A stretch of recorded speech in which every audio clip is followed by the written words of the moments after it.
Hello guys, in this video I'm just going to explain how to remove your credit card or debit card details. Any payment method if you have added in Canva, if you want to remove it, you can easily remove it.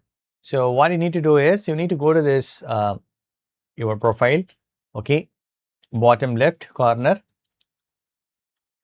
and here you need to choose this settings. So under settings, right, come to billing section.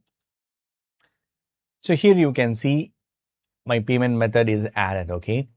So if you have active subscriptions, definitely you will not be able to remove your credit card details. But if you don't have any plans or cancel the subscriptions, you can cancel it here and then you can remove it. So here I'm going to click on this manage and then click on this more options and tap remove. Yes, remove it. Yes.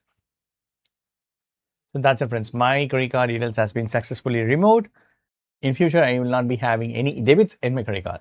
So thank you so much for watching. Please put a comments and feedback to my forms. Thank you. Bye. Take care, friends.